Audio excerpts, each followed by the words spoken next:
Before we begin, please have these items readily available for this training session. You should have downloaded a QR code reader, your presentation packet with the papers that you will need for the presentation, and any additional device such as a laptop, a desktop computer, or even your phone.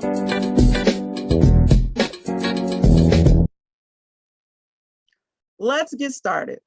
Welcome to It's Getting Hot in Here, the Cool Down De-Escalation Strategies, brought to you by the Special Education Behavior Liaisons, Dr. Tiffany Baskin-Downs, Tawanda Jenkins-Brown, Kimberly Bergen, and myself, Tawana Robertson. Today's objectives. At the end of this presentation, we hope that you are able to define verbal de-escalation and provide a rationale for its use in the de-escalation process, provide a viewpoint on self-regulation and research-based positive behavior interventions and supports, provide a foundational knowledge of the stages of behavior escalation, and then identify the cycle of student-teacher behavior and appropriate intervening responses. This presentation will not provide you with any restraint or holding techniques, and this information is not intended to be mandatory, but suggested to be a part of your classroom best practices and classroom management. Just quickly showing you today's agenda. We will start with an icebreaker. We will have a video that we will ask that you will respond to and critique.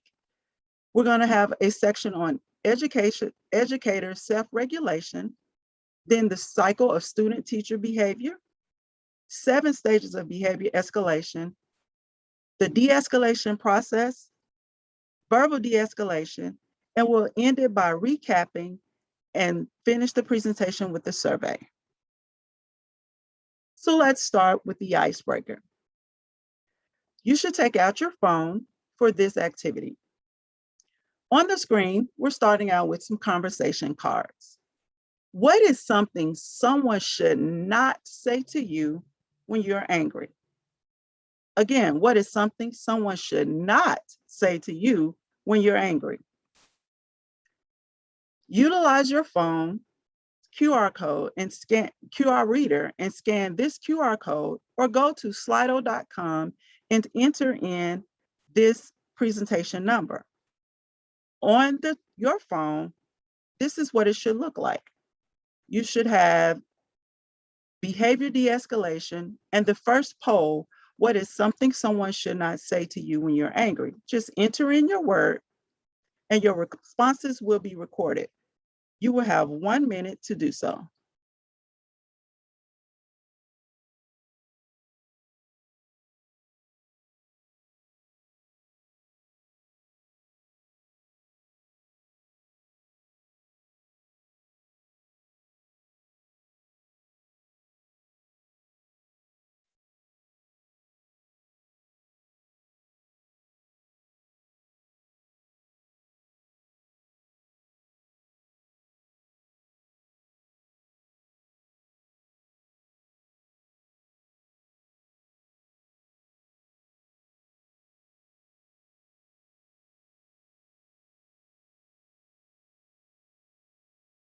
You have about 15 more seconds.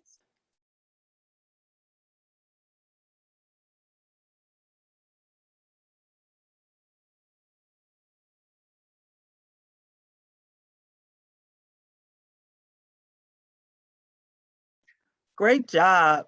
Your responses have been recorded on the poll. The team members will take a look at this information once the presentation is over. Thanks, Tawanda, for getting us started today. So here's a call to attention. Never in the history of calming down has anyone ever calmed down by being told to calm down or yelled at. Think about it. How often have you calmed down in such circumstances? So let's get in the mindset of de-escalation for today.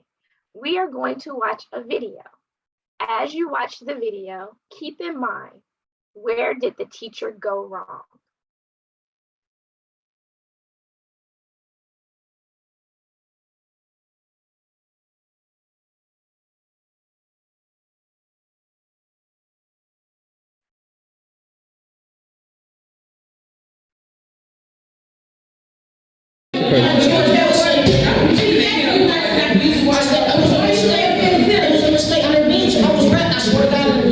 I just talked to her about this yesterday. Listen, it was a mistake. I was write the 5-page paper, or I'm gonna fail you in January. You hear me saying that?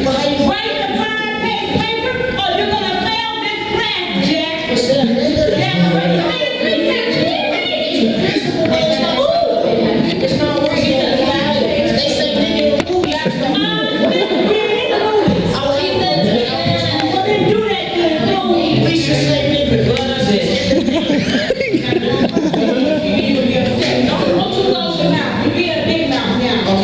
Sorry, but she told me I'm telling you, you don't do it, you don't pass. And my class. Hey, listen, I can say I'm the teacher here. Well, then you get another teacher there. Don't get another teacher. I tell you the program change. I tell you that too. Okay, that's what you're teacher. You're right. ABC. I want to that's right. You better go home, man. Keep on putting two. Fuck that. Now you're suspended for cussing. Fuck that name. Stop there.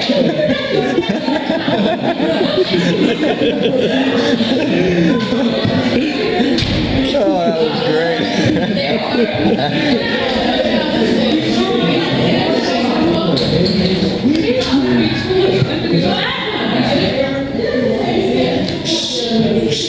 Oh, yeah. Well, then you have failed my class.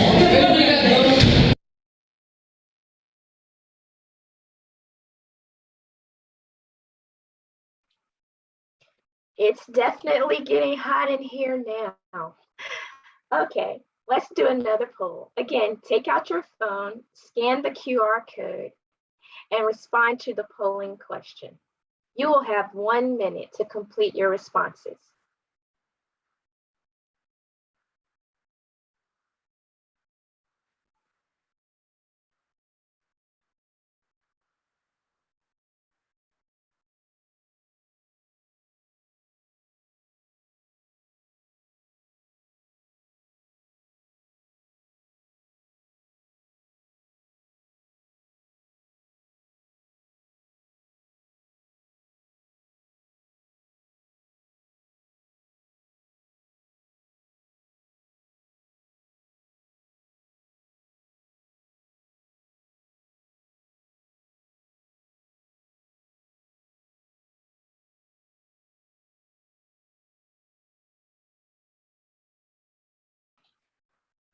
You have 15 more seconds.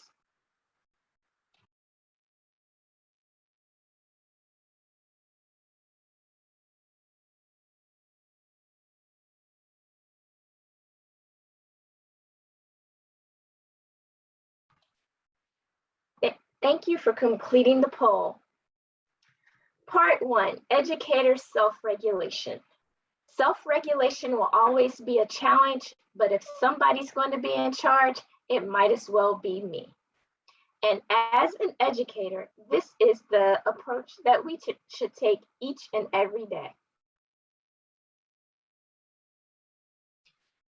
Self-regulation is between the impulse and the action. It's that moment where you have to stop and think about the choices that you make, the words that you are saying. Self-regulation involves techniques that help you keep it together in the moment when you're dealing with difficult students, difficult parents, or just having a bad day.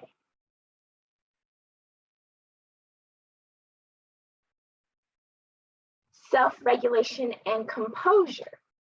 Composure is self-regulation in action. It is the prerequisite skill adults need before disciplining children. Now, a lot of times we assume that students know how to compose themselves. However, they don't. Just like we teach an academic skill, we must teach students how to self-regulate themselves. And the first step in that process is, as the adult, you are providing a model for appropriate self-regulation throughout the school day. So self-regulation starts with you. What can I do? The easiest, the most attainable technique that we have that we can use every day is breathing. Trauma-informed research indicates that breathing helps us clear our minds of distractions and reconnect to the environment and those around us.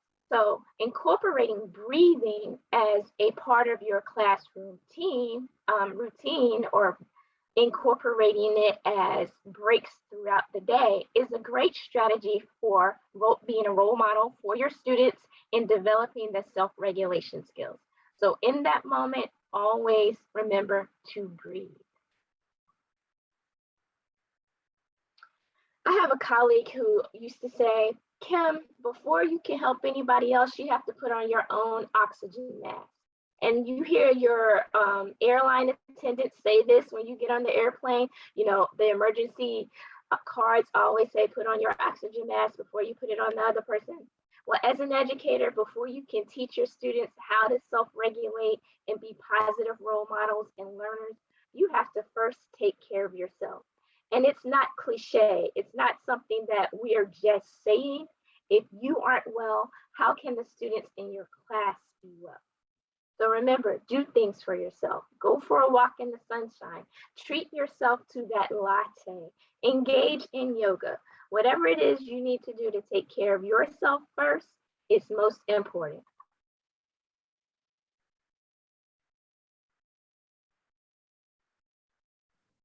Thank you, Kim.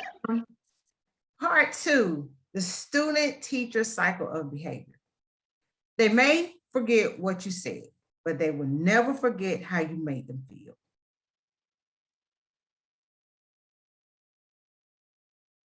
So when we look at a cycle, there are two different cycles that we're looking at. We're going to focus on one. The Batari box is the first one, where it says that your attitude affects your behavior, and it's a vicious cycle.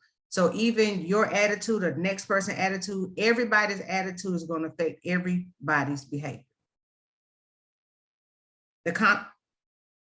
So the cycle that we're going to focus on is Fesser and Long, which says a stressful incident for the student is first, then the student's feelings or reactions is what comes in place second. The student's observable behavior or misbehavior is what comes in third. And the teacher's reaction to all of that is the last thing that determines whether a situation is going to escalate or whether it'll stay the same or whether they can de-escalate the situation.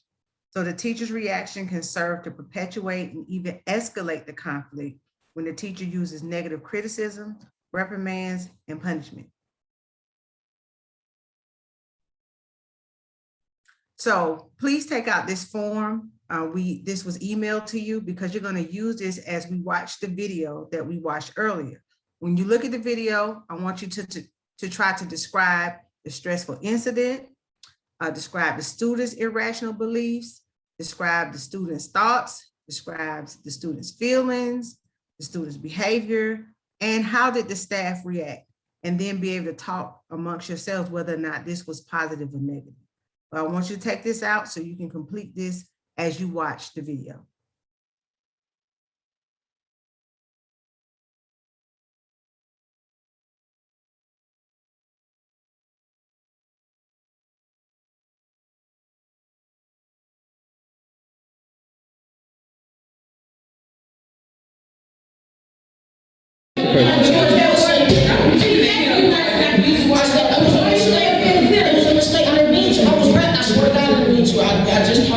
Yesterday. It was a mistake. I was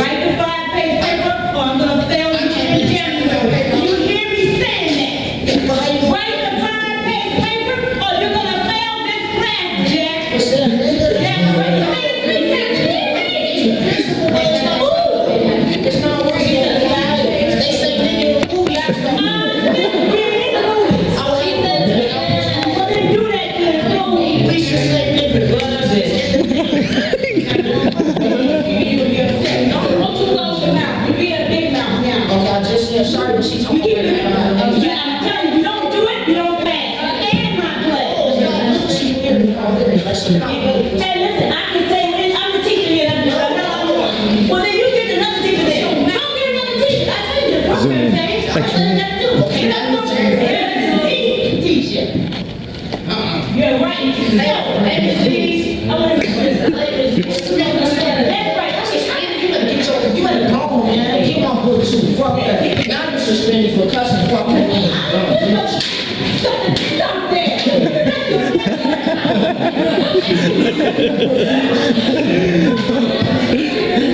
Oh, that was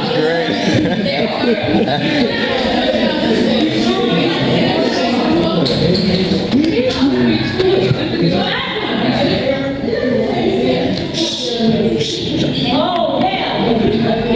Well, then you have failed my class.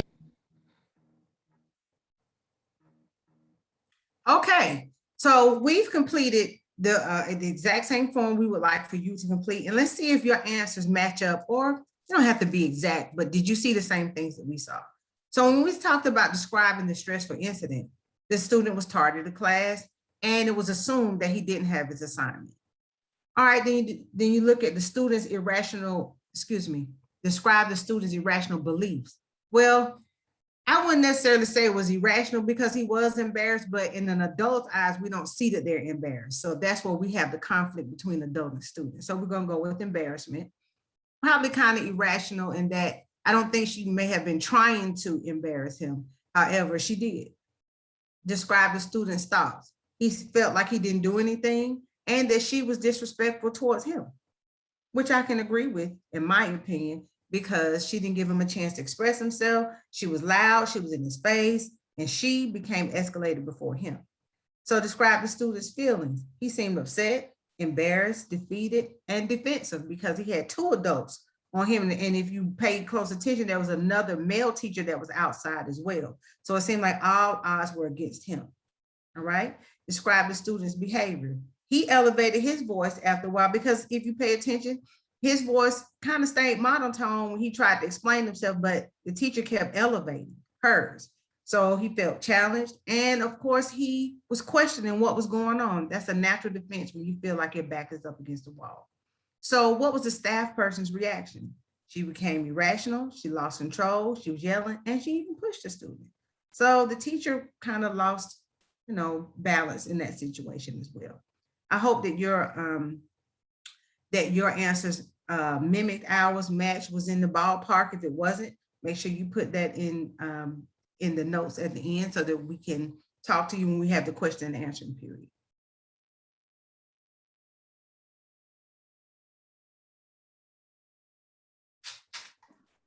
Thanks, Tiff. Whether the problem is managed safely or not, or is diffused, in large measure depends on your initial response. Like Tiffany described in the last section, that everybody's behavior depends on someone else's. So your behavior as a teacher depends on how your student reacts to you and vice versa. So now we're going to begin part 3, the 7 stages of behavior escalation and responding. According to Colvin, there are 7 stages of behavior escalation. The first stage, of course, the student is calm. There's stage 2, trigger, stage 3, agitation, 4, acceleration, 5, peak, which is when the student begins to exhibit physical behaviors, 6, de-escalation, 7, recovery, which we'll talk more about. That is one of the most important times of behavior escalation, that our response during this time is very important. So the appropriate responses for the teacher or during the cycle of the phases of de-escalation, escalating behaviors, depends, of course, again, on the teacher's response. So phase 1, when the student is calm, this is when you should have your classroom structure and quality instruction going on. Supervise, reduce distractions, and provide quiet space, being able to establish routines to decrease downtime and disruptions. Plan ahead for starter activities, transitions, entry and exit routines. So basically, being prepared is the key.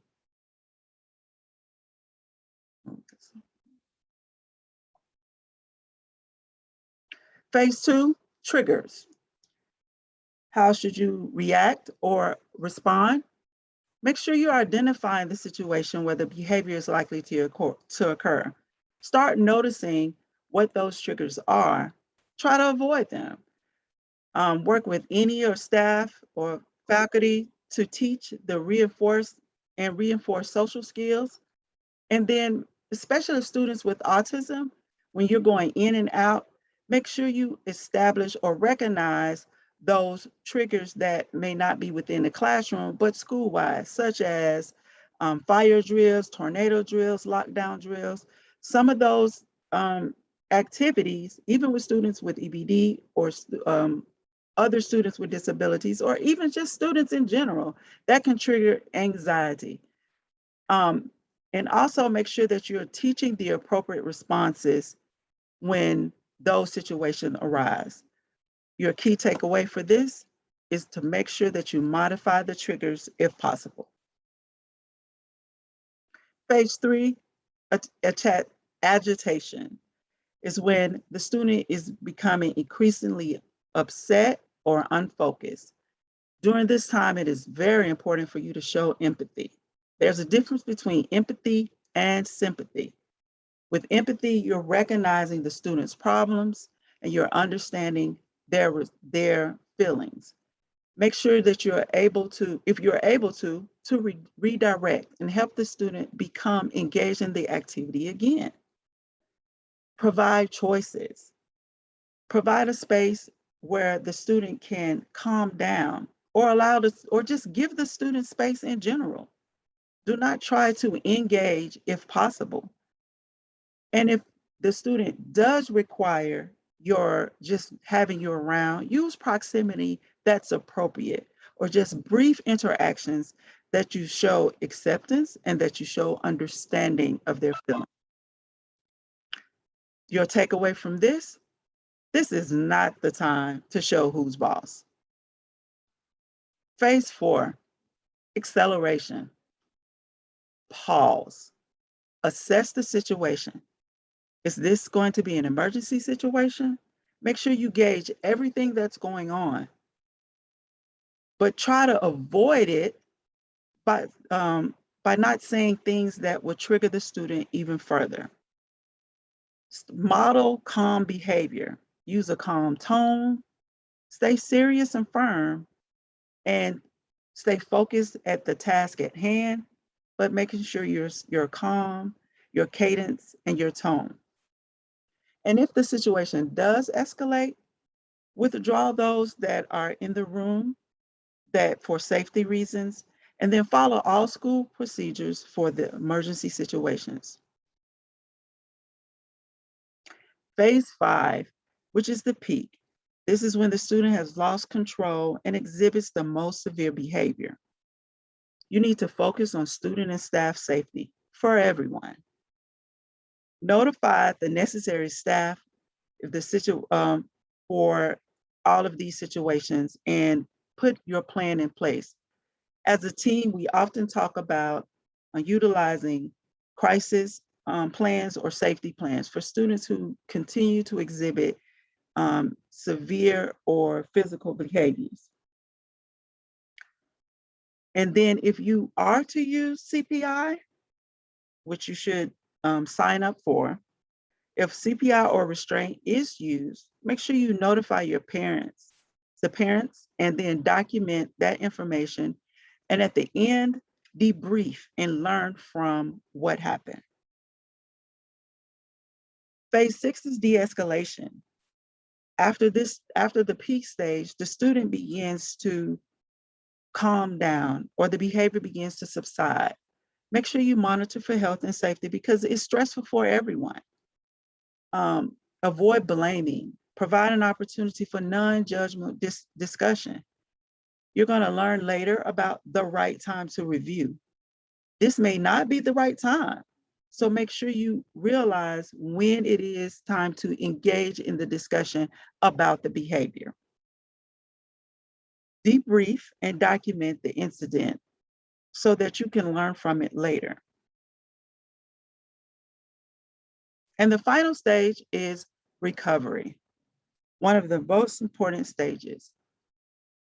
This is where we want you to reestablish rapport, making sure that you let the student know that they are still valued and that you're not upset with him or her, maybe the situation or the behavior. But this is the time where you're going to discuss the behavior with the student to avoid it happening again. Come up with a plan for the student to control their behaviors or for your reaction to the particular behavior. If it's something that the student doesn't like to be called on during that time, determine an additional plan where you can call on the student without being embarrassed. Again, finally, encourage and support the student in changing the problem behavior for the future. The next activity will involve you utilizing your phone and on a website called puzzle.org. Scan this QR code or enter in this web link, this bit.ly link for the 7 stages of behavior escalation. The activity involves you just placing the behaviors in order according to the 7 stages of behavior escalation. We don't mind if you cheat and go back and look, but just want you to be able to see. You'll have a minute to do this activity.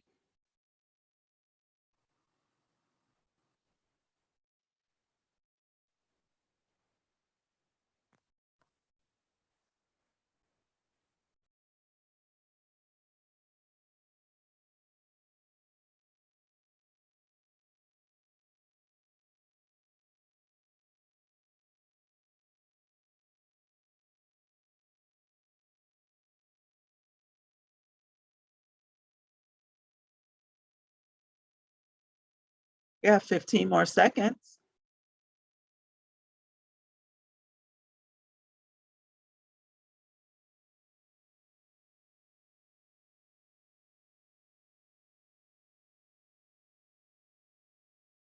Thank you for participating. At the end of your activity, it should have given you the right answers. And when you're done, we know that you guys did a great job. Congratulations, you are one smart cookie.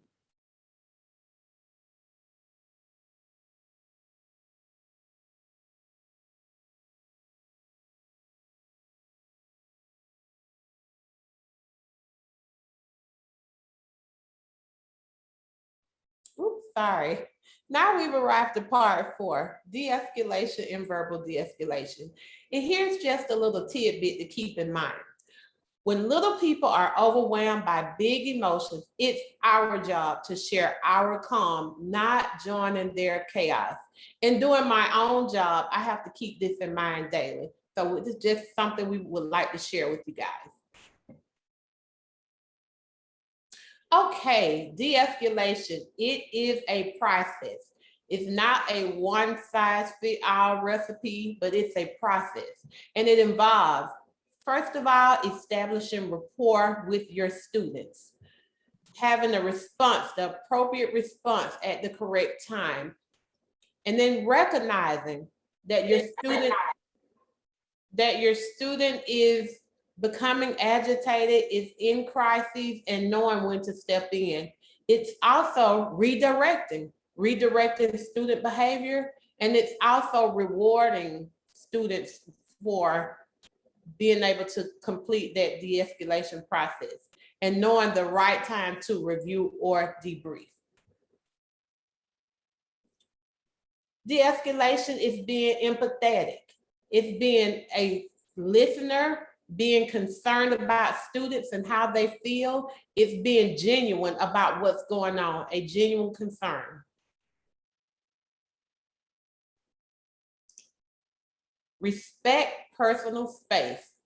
Well, this shouldn't be too hard to do, being that we're still in the midst of a pandemic, and we know 6 feet is our guideline, but respect personal space, especially when a student is in crisis and we're trying to de-escalate them. Give them their space.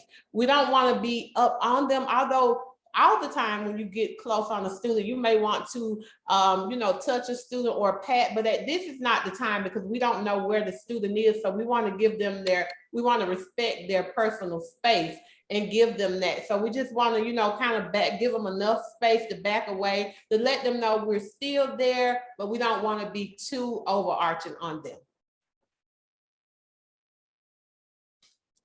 Use non-threatening body language. This is very important, and sometimes we do it unconsciously by habit.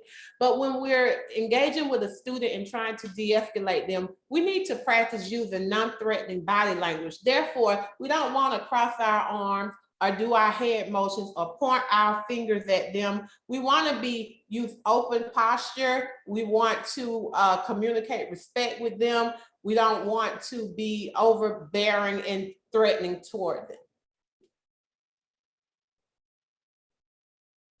Be professional, and that's what we are.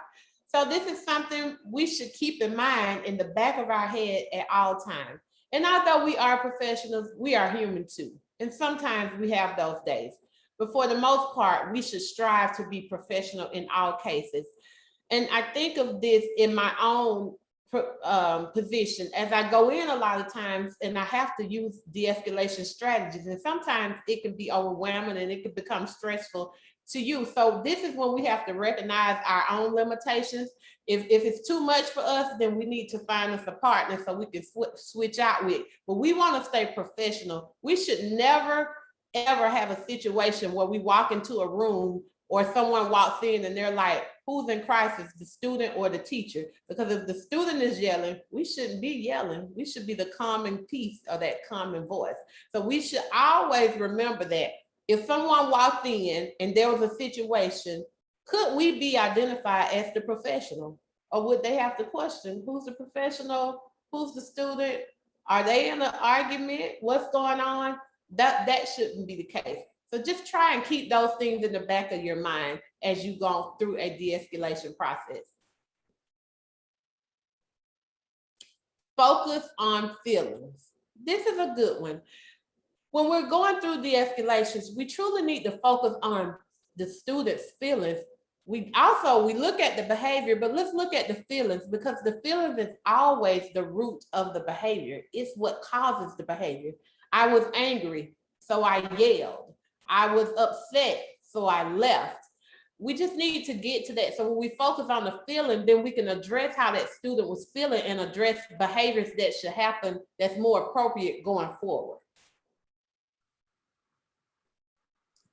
Ignore challenging questions, and they will come.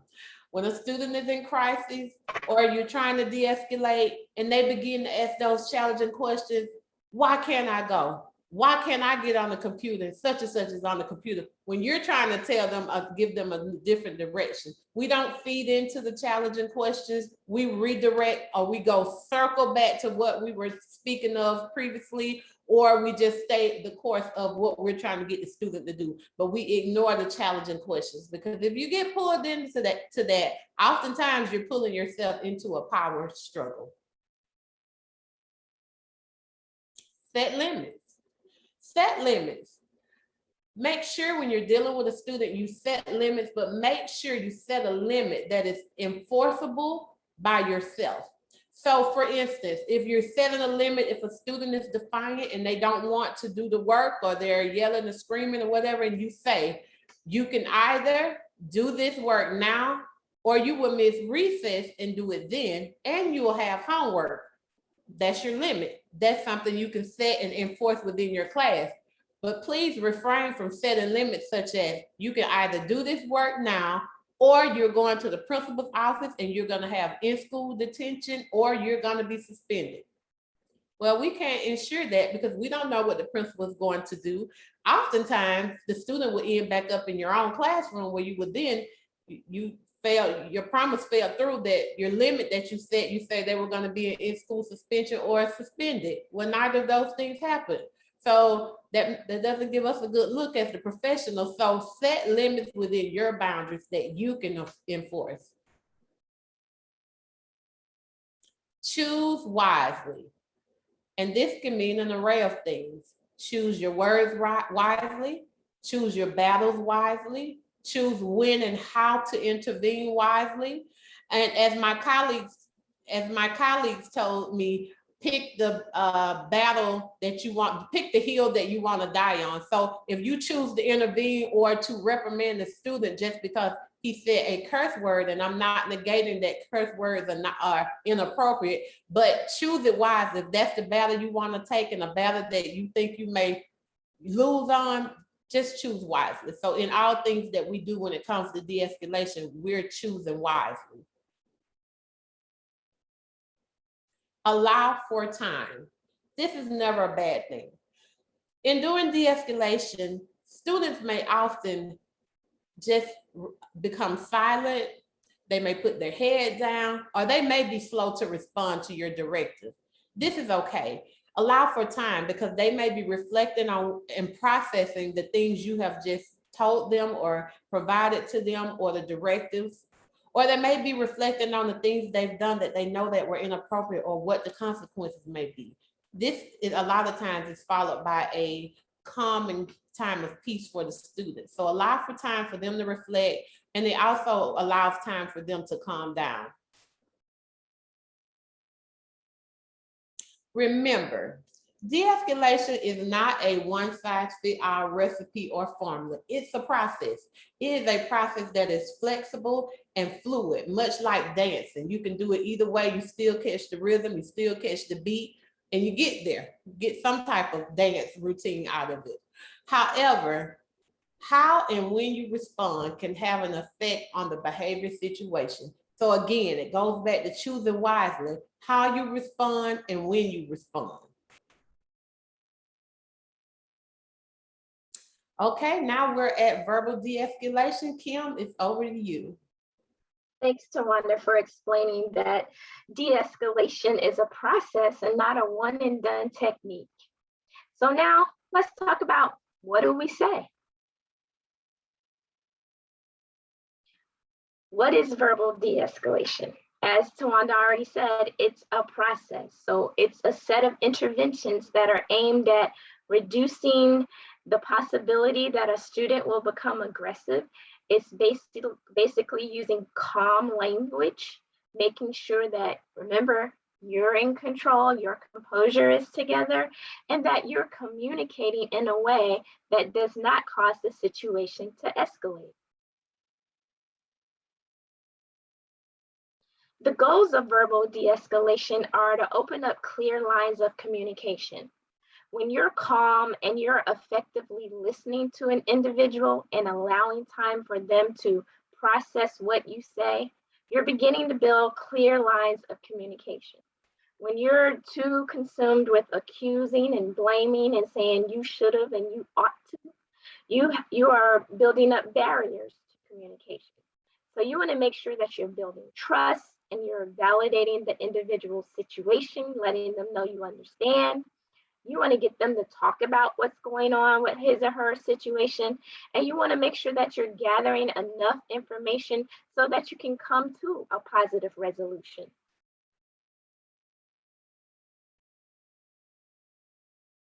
When you're having a discussion with an escalated individual, at that time, it's about calming the situation down. It's not necessarily about focusing on the content of the problem. It's not about asserting yourself as an authority figure in that moment by getting loud or yelling. You want to make sure that you're selective in your responses, that you're gathering information, and that you're not being part of the problem by using abusive language or an abusive tone. You want to make sure that you're explaining limits and rules respectfully, and that you're giving the individual choices, and choices that don't necessarily back them up into a corner, but choices that you can live with and the individual can live with. In that situation, you also want to be empathetic. You want to empathize with that student's behavior. And you don't want to be analytical or critical of how that person feels. How they feel is very personal to them, and it's probably what's driving their behavior in the moment. So for them to understand that you are actually listening, that you are being compassionate in that moment, can help serve to de-escalate the crisis situation.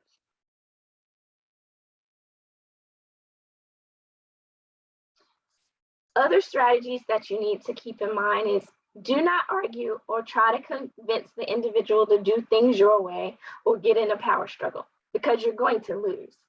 So be mindful that, again, you're approaching the situation with compassion. You want to make sure that your energy is positive and that you're communicating that you're being supportive at that time, rather than being the boss, or as we always say, I'm the teacher of the classroom. Now is not the time to assert yourself in that way. You want to make sure that you're able to tap into the student's cognitive mode. Help me understand what you're saying to me. Help me understand. Tell me in your own words what's going on. And in that moment, if you're going to give a consequence, you don't want it to be in a threatening manner or in an angry manner. And the consequence should actually match the infraction. So here's a strategy we want to introduce to you. It's called interrupt, ignore, redirect, reward. So the first step of interrupt is when a student is beginning to escalate and you're seeing that there are some behaviors coming up, you want to interrupt the flow of events by getting that individual's attention or by calling them to something in the environment. For example, let's say Billy has a book and he's walking over and he's about to throw it at another student. You want to interrupt Billy by calling his name. Billy, you want to get his attention. You want to ignore the negative behavior, the fact that he's about to throw the book, but you're not going to ignore that it's a dangerous situation. So you're not gonna be saying you shouldn't throw that book. You're going to interrupt him. You're not going to say anything about the book, but you're going to move to step 3. You're going to redirect that behavior to something else. So Billy's walking over, he's about to throw the book. You interrupt by calling the name. Billy, I need you to come over here and help me with this. Just redirected that student to something else. Once Billy comes over and responds to your request, you want to reward Billy for making a positive choice or a good decision in that moment. And you want to reinforce him with some type of reward. So Billy, thank you for bringing that book over here. How about you sit next to me and we can work on this puzzle? Billy just happens to like puzzles. So he's being reinforced in that moment for doing something positive, making a better choice than throwing the book. Now, mind you, I know this is a very primary example, but it is a strategy. Interrupt, ignore, redirect, reward.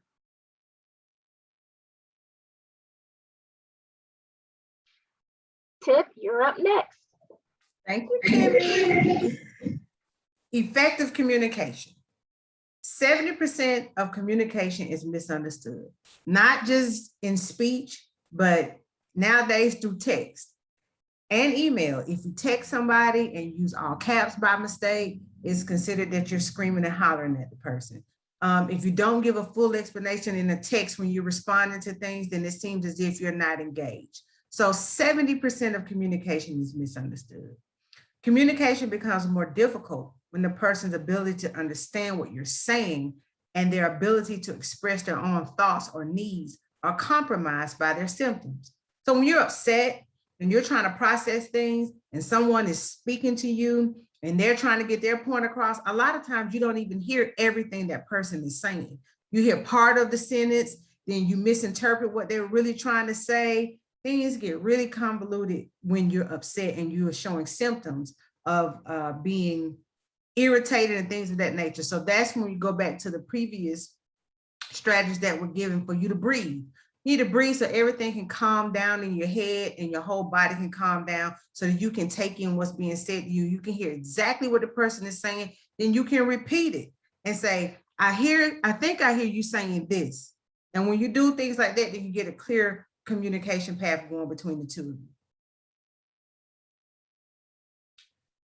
When a person can't express their needs, they become more angry and frustrated more quickly and more frequently. And that's just not a person who doesn't have these strategies. That's when you're upset and you're trying to get your point across and the other person trying to get their point across, but I can't really put into words what I'm feeling at this time. So that's a lot of times when people start fighting because they can't use their words.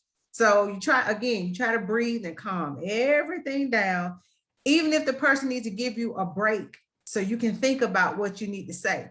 And then you may hear it come out and say, that's not really what I'm trying to express. And it may take several attempts. Your ability to engage a student in conversation and successfully resolve a conflict often depends as much on how you say the words you choose as much as the words themselves. An example can be like, please go sit down. Please go sit down. Please go sit down. All three of those say something different. And all three of those, you're going to get a different reaction from a student. We all do it. So that's just giving one example. Plenty of things you can say. The same words with different inflections going to mean something different. It's going to communicate something different. So barriers to communication, prejudging. We all do it. It could be in the person's body language. It could be just like, I'm short. So a tall person talking to me, I may have to step back because I'm already going to feel intimidated because they're towering over me. So I'm prejudging that their body, they're trying to use their body to intimidate me, which might not even be the case. They may be like me. I'm very expressive with my hands and things of that nature. I tend to get closer to people, not violating your personal space, but I usually, I'm closer to people when I talk, unlike some of my team members on here who really like space. Not listening to what somebody truly says, criticizing rather than trying to see another person's point of view, name calling. Once somebody calls somebody their name, all rationality is normally out the door. Power struggles. We do it as teachers all the time. We're the adult, they're the kids, they need to listen. I know it's right, this and that. With a power struggle with a kid, normally you're not going to win that. Ordering someone around, that normally doesn't work because we really don't have control. I'm sorry, my phone is listening to it. I don't know why she's doing that. Threatening people and minimizing how someone feels. Never minimize. You may not understand it. You may not even be able to relate, but you can acknowledge. I hear you saying that you're upset. Now in your head, you might be saying that was no reason for them to be upset, but you don't know what the precursors before, what happened before to add on. Whatever you did may have been the little bitty straw or a hairpin that broke the camel's back, whatever. That's it. So don't minimize what somebody's saying to you, especially in the terms of how they feel. All right, Kimmy, we're going to recap. One of my favorite quotes, I can be a tool of torture or an instrument of inspiration. I can humiliate or heal. In all situations, it's my response that decides whether a crisis will be escalated or de-escalated, and a child humanized or dehumanized.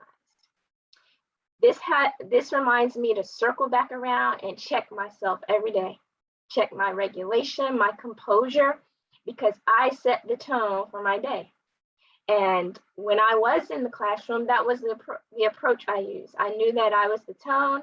I wanted to model the change that I wanted to see in my students. So I had to take responsibility for the energy that I brought into my space. So as you approach each day, please keep in mind that your words matter, your behaviors matter. Take a slow, deep breath and make sure that your energy is in check before starting your school day. So as I just said, way ahead of myself, first manage yourself and remember composure.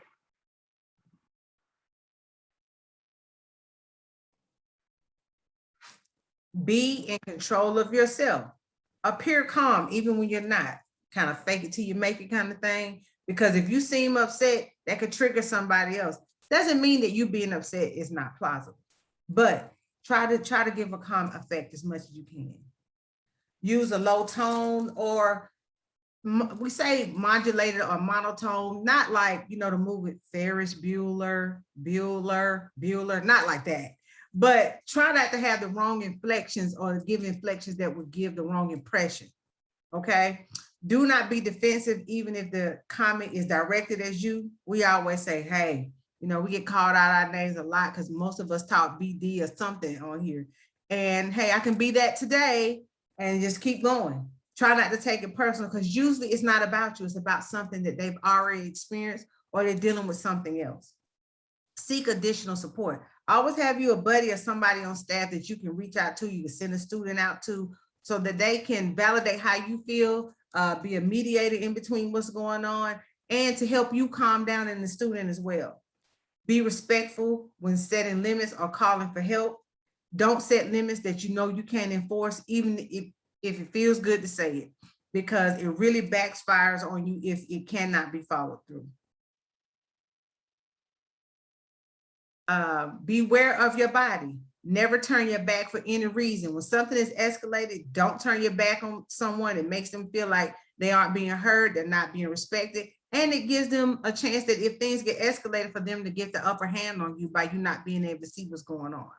Be open, don't be closed off with your hands crossed talking to someone like this, even though sometimes we do it subconsciously.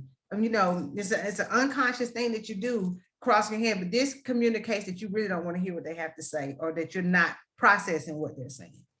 Always be at the same eye level, not meaning like if you're talking to a younger kid or somebody shorter than you like me, that you got to like stoop down to my level and try to be funny, but you can step back so that you can get eye contact with them where it's on the same level. Allow extra space between you, especially if it's completely escalating. You don't want to get in a space where you can be struck or things of that nature. Do not point or shake your fingers. Now, meaning to reprimand. I speak with my hands, so we don't mean it in that notion. But like when you're reprimanding somebody or doing something, when you do this, that gives the impression that you have the upper hand and they're completely wrong. Try not to touch them and keep your hands free just in case you have to escape. All right, effective adult behaviors. So these are things that we should try to incorporate when we're doing the verbal de-escalation piece. We want to listen, we know that, and remain calm. That's the most important part. We're human, and sometimes things can, you know, push our buttons, and we have to know our limitations. So we have to remain calm in all situations. We have to remember we are the professional. Remember, use a quiet voice. And, you know, I kind of talk loud naturally, so I'm not going to say quiet, but what we really mean is you don't want to voice match. If your student is doing something and if they're at a minimum level, you don't want to just I told you to sit down. We don't need to do that, because then you've just escalated the situation as the teacher, and the student may not have even been speaking loudly. Maybe they were enacted in a behavior that was inappropriate, that was just, you know, bothersome, but you've now escalated that situation, because the student will respond to that. So what we have to do is we want to take a different approach. If the situation is chaotic, we want to be the calm and peace. If the student is speaking loudly, we don't want to speak loudly. We want to match them. And, you know, in our position, we walk in the buildings, and the one thing I walk in a lot of buildings, and before I even hit the hallway, you can hear some yelling going on with the teachers. And I'm like, oh, is this the class I'm supposed to go to today? Is this the student? But really, this is what we should, and we should strive as professionals. We should strive as teachers. And again, I know we are human, and sometimes we've had our days and had it up to here, but we should strive to use our inside voice and keep it at a minimum. We want to bring the calm down, because when we escalate, what's going to happen 9 times out of 10? The student is going to escalate with us in voice. They're going to yell back. So we want to just keep that even keel and use a calming tone. We want to take deep breaths. Okay, as adult, we got to be in control of ourselves. So if we need to take deep breaths before you engage, so that you can remain calm. And prevent power struggles, prevent stepping into a power struggle. You know, avoid those challenging questions, avoid all of that, just redirect, don't feed into it. Reevaluate your student goals. And in your head, when you say, okay, what's the goal here? The goal is to help the student do what? So not to be the boss that day, not to be in charge as the teacher that day. What is the goal for the student? And be flexible. So in this behavior, we're the adult. For us to be effective, we have to be flexible, because at the time when the student is in crisis or they're escalated, they're not able to be, most students are not able to be flexible. So we have to be in and be that flexible piece for them. Okay, now here are some ineffective adult behaviors. So these are things we truly want to refrain from doing if possible. Raising our voice, and we just talked about that. Let's stay even. Let's stay even keel and use our inside voice. Making assumptions. So just like in the video, we saw the teacher assume he didn't have an assignment ready, but let's hear the student. Let's find out what's going on before we make assumptions, because that too can elevate a situation. Preaching to the choir, telling them, I told you so, I told you yesterday. Let's not. Acting superior, we're not gonna do that. And again, being the boss, mimicking them. Oh, Miss Davis, I know. We're not gonna do that. It happens. And using sarcasm. And I'm gonna be honest, I love to use sarcasm. My coworkers will tell you, but in that situation, two things. We don't use sarcasm unless we build a rapport with a student, period. Some students don't take it well. Some students don't understand it.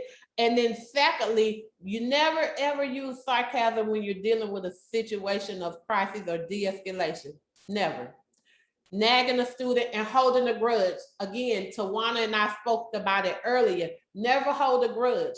Okay, the student has experienced a situation. We're trying to de-escalate the situation. We're not going to bring it back up. We're not going to hold a grudge, but what we are going to do is hit our reset button and restart each day, each segment fresh, so that we don't have to go. So students should be given the opportunity each day to start anew. So we're not going to hold a grudge. We're not trying to have the last word. We're not having tense body language and body tone and pointing. We're going to be open again.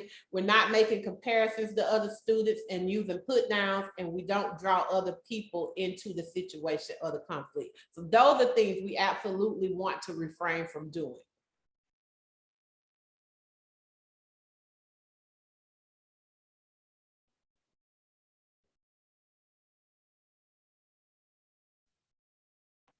Thank you, Tawanda. After everything has happened, after de-escalation, we are now at a point of recovery or the cool down, or we are now at a point where we are trying to reestablish rapport.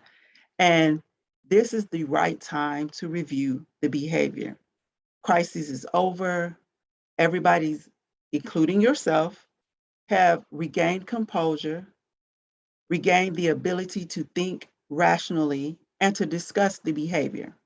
During this time, we're going to establish a plan to avoid this behavior in the future. We're going to ask the student, what happened? How did it fit? What was the trigger? And we're going to create a plan, or we're going to keep in mind those triggers and to avoid it in the future. The worst thing to do is to know what triggers a student and intentionally do it. Then this is the time to determine an appropriate response. If there was a situation in where the student exhibited severe behaviors or exhibited severe physical behaviors, you need, at that time, you didn't know, you may not have known how to respond. But for the future, we're going to determine how we're going to respond, because now we're developing this plan for the behavior. We're going to try to avoid it and recognize those triggers to make sure that it doesn't happen. But in the case that it does, this is the time we have now determined the appropriate response. And again, we can't stress it enough to reestablish rapport. Like we've all said in this presentation, hit the reset button. Don't come to school holding a grudge. Give the students a clean slate. Students with emotionality or with EBD know when you don't like them. They a lot of times feel remorse about what happened. So making them feel bad over and over and over would be a situation where you're escalating the situation again. So start over with a clean slate. Understand that it was a behavior. We understand what happened. We've shown empathy, but let's try to do better the next time. We thank you all for your time and joining in our presentation. The next slide will show you the survey code. Please scan this QR code or type in the bit.ly link, and this way you can rate the presentation and then submit any questions that you would like for our team to review for at a later time for the question and answer period to go over this presentation. And we're also, as a team, going to review your responses from the activities. Again, we thank you for your time and your attention to this presentation.